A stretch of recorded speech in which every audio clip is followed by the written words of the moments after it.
without one, a guide for all travelers on the way. May I be a bridge, a boat, a ship for all who wish to cross the water. Will you? Will you? Will you? Yeah, if you do that, you got a beautiful diploma today. I congratulate all the graduating students for their academic performance and also Titan Award, just now you got, and the faculty members for shaping the young minds who are going to be a vital resource in all our national development missions. You know, you are not a management fellow. Anybody can become a manager. When you get a diploma from this institute, the question is, in what area you will become the leader, not manager. What area you will become the leader? You have to ask yourself. Friends,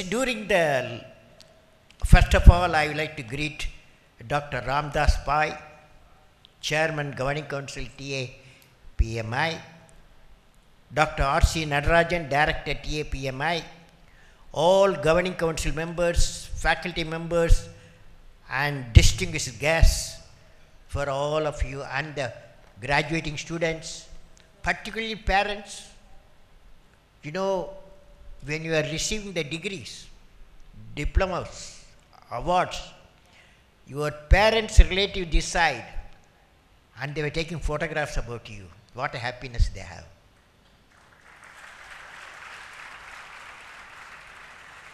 Friends, during the last 3 decades, TAPMI, a member of the Manipal group of institutions, has graduated into a very large institution, having graduated over 3,000 MBA students. I don't know what they are doing. I told Mr. Nadarajan, your director, have a small booklet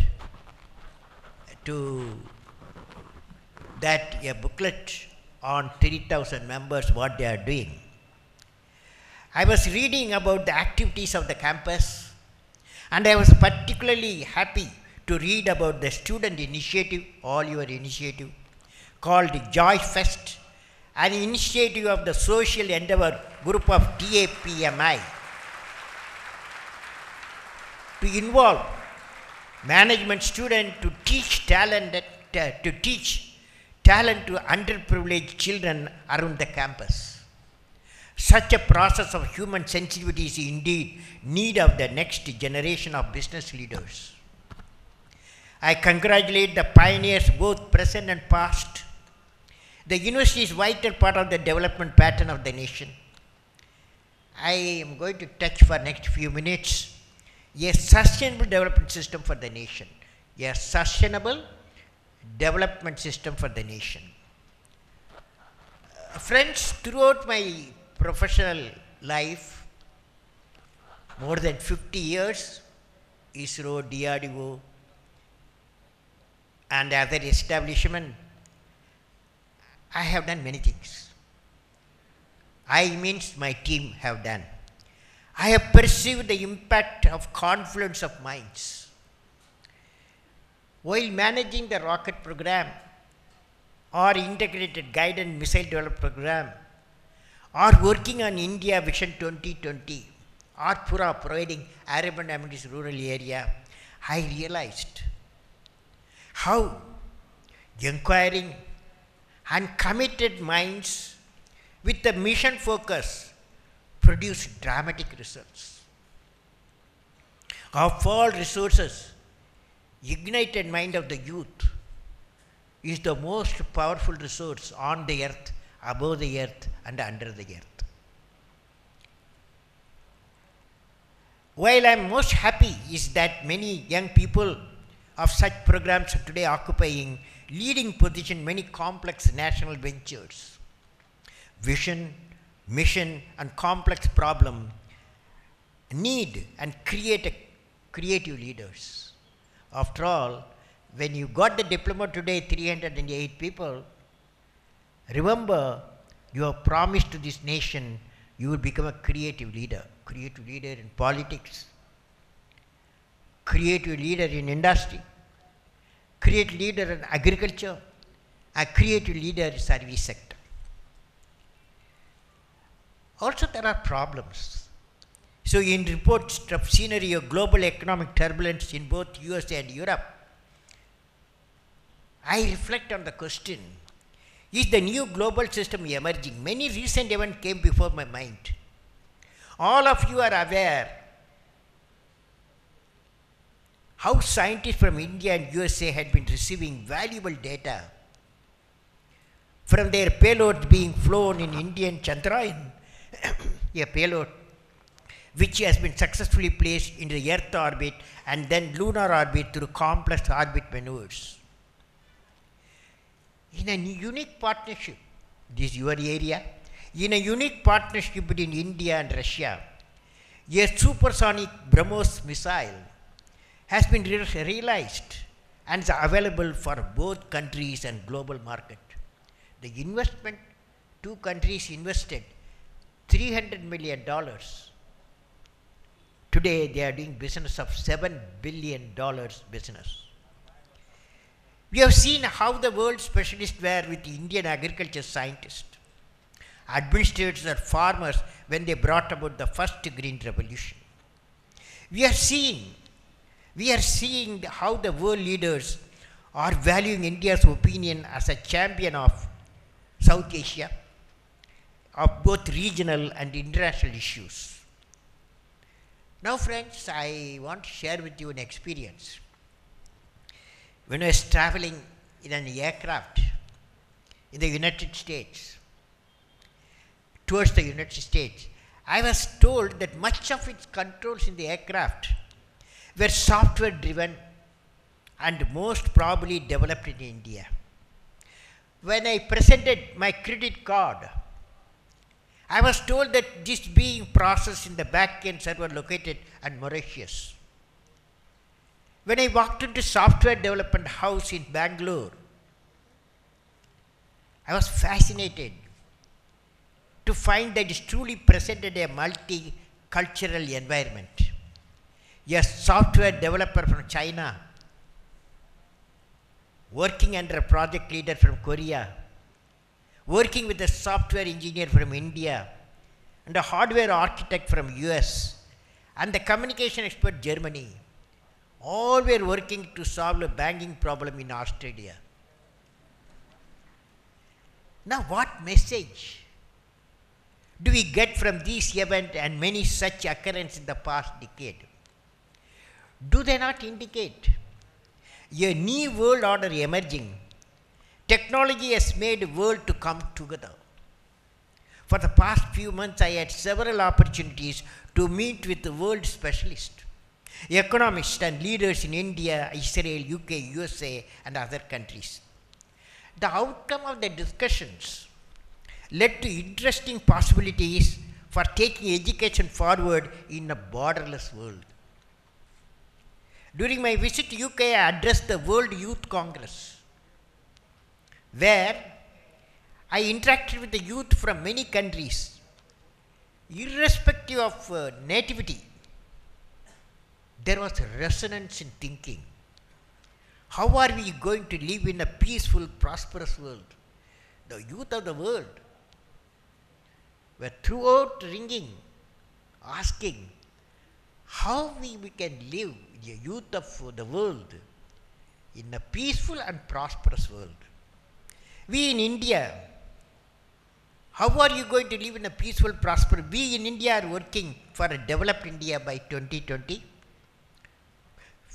Few more years, with concrete integrated action plans in various areas. I am sure the experience gained from 1/6 of the global population will be valuable for the entire world. Now friends, go next. I was asked, friends, this is the time when the economy is in trouble. This is the time technology innovation has to be encouraged in our thinking to regenerate a particular agriculture and rural sector through value addition, and small and medium scale industries and enterprises for making higher levels of contribution in GDP. We have got a very good base in small scale industries, millions of small industries in the rural areas.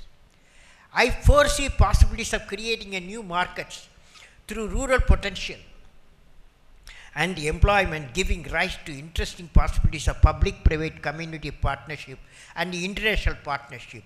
Above all, we need effective policy alignment to suit the conditions. Another area which you will get engaged, of course, needs to be pursued is the area of energy independence. Instead of energy security, I visualize all these electric lights, what is burning, it will burn through renewable energy, because our radiation of sun is there. We should go for solar powered and micro connectivity and street connectivity, which means hydro, solar, nuclear, biofuels and wind power. We need to set 100% energy independence target by the year 2030 to create an economy which is not burdened by weight of energy demands. Now friends, you may ask the 308 boys and girls, what is in store for you? We must ask a question when you go to this campus. What is in store for you? Distinct profile of the nation. What is that profile? A nation where the rural and urban divide is reduced to a thin line. There are 600,000 villages in India.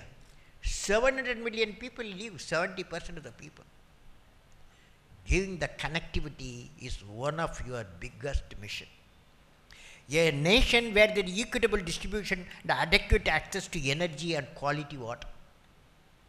A nation which is the best destination for the most talented scholars, scientists, investors. A nation where the governance is responsive, transparent and corruption free. Instead of asking everybody to corruption free, each one of you, you have to ask whether my home is free from corruption. If you make your home free from corruption, there are 200 million homes. Billion people live. Instead of complaining everybody is corrupt, let me make my home corruption free, transparent.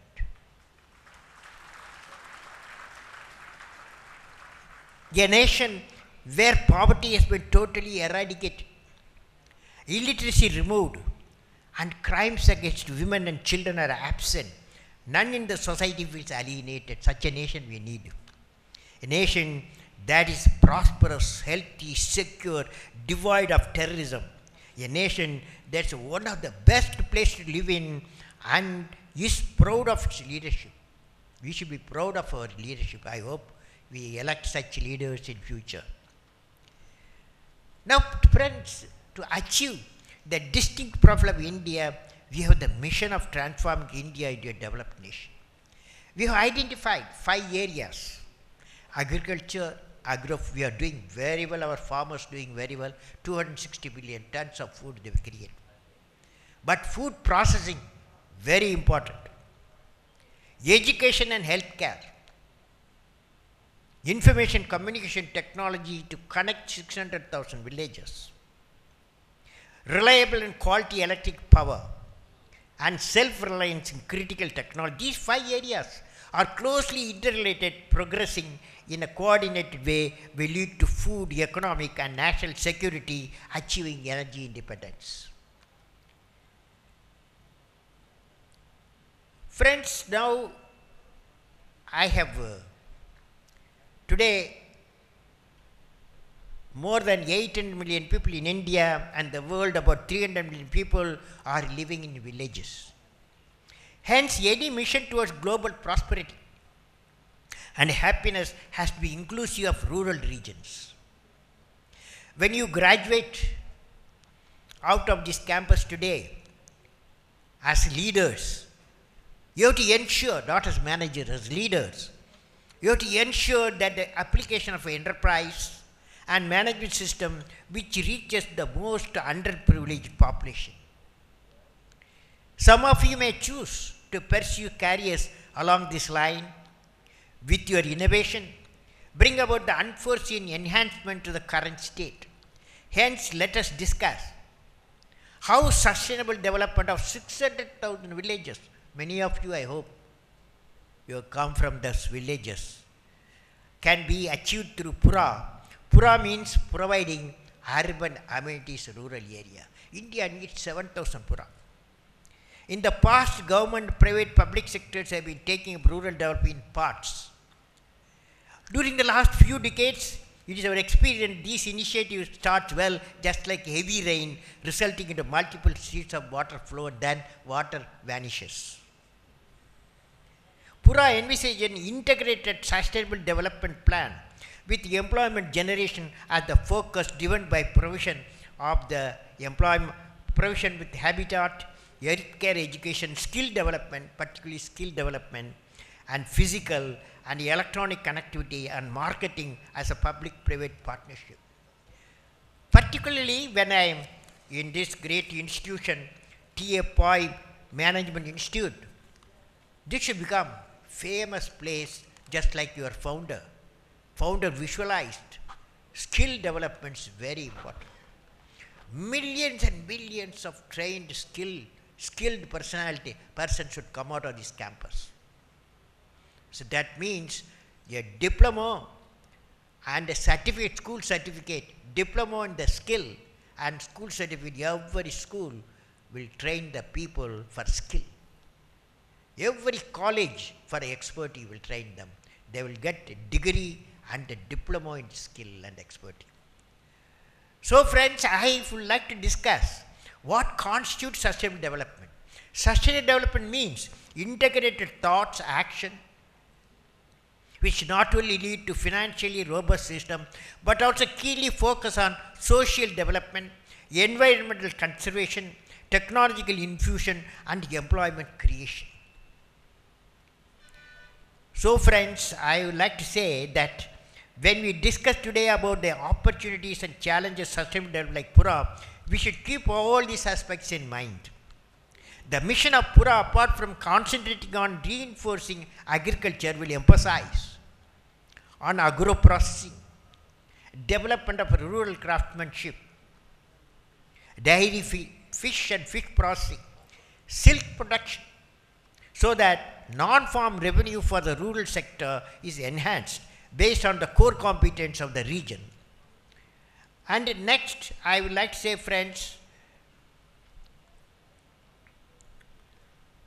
the number of Pura for the whole country, for India, in 600,000 villages, is estimated to be 7,000 Pura needed for 600,000 villages where 800 million people live.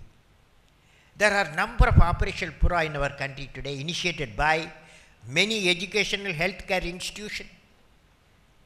And it is possible to get an insight of Pura by studying few of the operational Pura in the country. Now, friend, there is one Pura I want to tell you, Maharashtra, that is called Varna Pura. The Varna is a valley. It's about 20-30 villages, and the people are 4 million people. The only place because of Pura, it is poverty-free Pura. It is no poverty. Everybody busy, either the milk or food production or medical area. So friends, I have specifically explained how integrated rural development can take place through the creation of Pura complexes covering groups of villages in any region. I suggest, since a lot of TAPMI people are here, graduating students are there, faculty members are there, top management sitting here. Friends, I have specifically explained how integrated rural development can take place through the creation of Pura complex covering groups of villages, any region. I suggest creation of TAPMI Pura for 20-30 villages having over 20,000 population.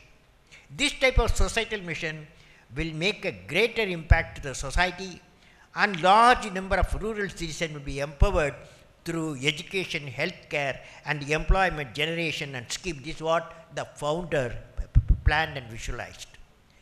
Finally, I would like to conclude with a thought, what I will be remembered for. Where I started, what I will be remembered. Finally, I would like to ask you, graduates, what you would like to be remembered for. You have to evolve yourself and shape your life. You should write it on a page today or a computer screen. That page may be a very important page in a book of human history. And you will be remembered for creating that one page of invention or innovation, or the page of discovery, or page of creating a societal change, or creating Pura, or page of removing the poverty, or a page of fighting injustice, or planning and executing energy independence, or networking of rivers. I am sure you would like to do something different, and history will respect you if you do all those things. So friends, once again let me congratulate all graduating students of TAPI Institute Management Manipal. My greeting and best wishes to all of you, success in your life. May God bless you.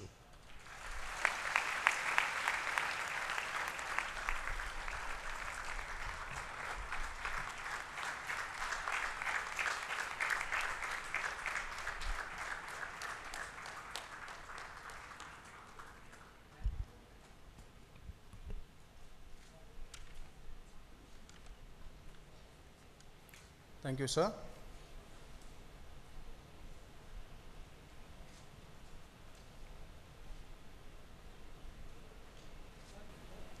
As a token of our gratitude, I request Dr. Ramdas Pai to present a memento to our chief guest.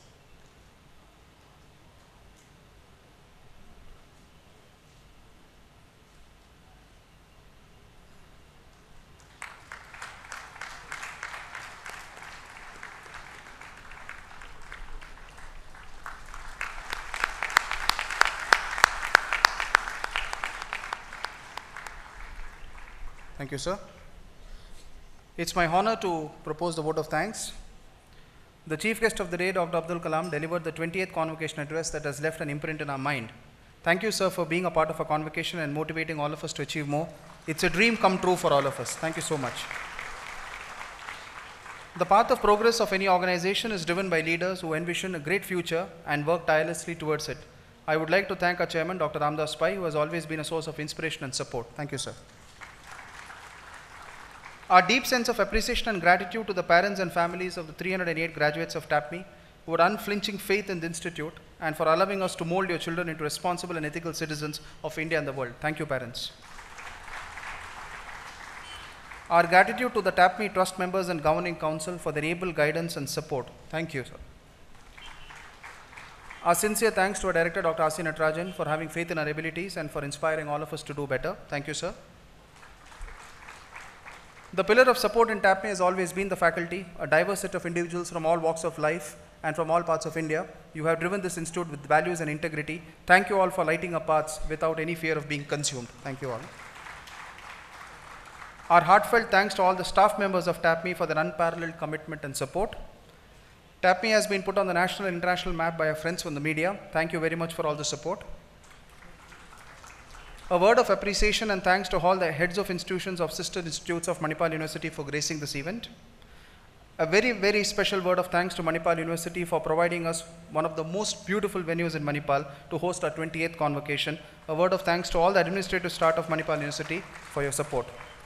Finally, thank you PGP1 students for the enthusiastic, energetic and eager support that has ensured the smooth proceedings of the 28th convocation. I now request Dr. Ramdas Pai, Chairman TAPMI and Chancellor Manipal University, to declare the convocation ceremony closed. I, Dr. Ramdas Pai, Chairman of the TAPME, hereby declare this convocation closed. Thank you.